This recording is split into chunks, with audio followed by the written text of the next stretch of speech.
Sugar. We all eat it, but what is it actually doing to our bodies? Billions of people consume sugar every day and think nothing of it.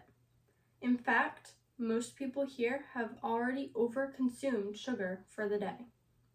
What no one wants to talk about is the kickback and health issues that can come from overeating refined sugars. I recently developed an autoimmune disease that has made me come to terms with the negative role sugar plays in our lives. It isn't just people with autoimmune diseases, like me, that are affected by refined sugar. Problems occur for everyone when over-consuming too much. In the American diet, most products contain large amounts of sugar, even ones that you wouldn't think do. Today, I will talk about refined sugar, what it is, how it's affecting your body, and finally, how to avoid refined sugars. First, let's start with what refined sugar is and the different types. Refined sugars come from a natural source but have been processed, so only the sugar remains. On November 12th of 2021, Heather Alexander describes in her article, Natural Sugar versus Refined Sugar. What's the difference? Published by MD Anderson Cancer Center. How refined sugars contain little beneficial compounds like vitamins, minerals, and proteins, causing them to digest fast and spike blood sugar levels. Refined sugars are generally found in heavily processed foods like cookies, candy, and sodas. Common names of refined sugars are high fructose corn syrup, table sugar, and fructose. Natural sugars are different from refined sugars. They naturally occur in sources like fruits, vegetables, and dairy.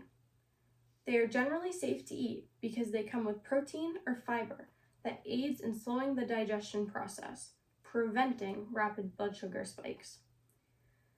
Now that we know the different types of sugars, we will discuss what refined sugars are doing to your body.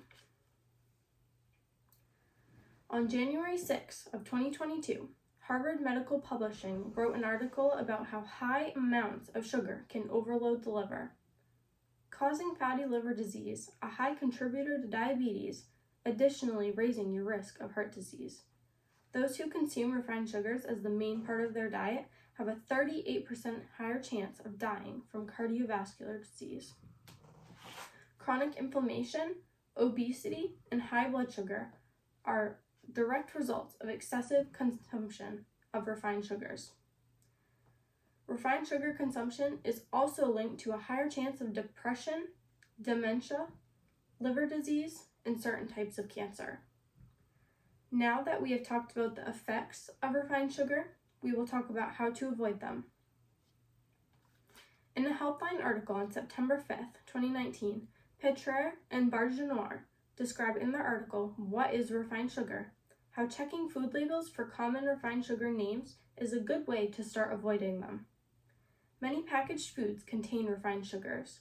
Eating fewer of these foods and choosing whole, minimally processed diet will help reduce the amount of refined sugars in your diet. You can reduce your intake further by limiting the use of sweeteners like table sugar, agave syrup, and brown sugar. After explaining all of the main points of my speech, I hope you understand refined sugars. Now, we will begin my conclusion. I have informed you on the types of sugars, what refined sugars are doing to your body, and how to avoid them. Refined sugars play a huge role in our everyday lives. Studies have proven refined sugars to have many negative health effects when overconsumed. The good news is there is no need to completely eliminate refined sugars from your diet. Reducing the amount of sugar consumed will reduce your risk of heart disease, chronic diseases, and diabetes. I hope everyone now understands how avoiding refined sugars will allow you to live a longer, healthier quality life.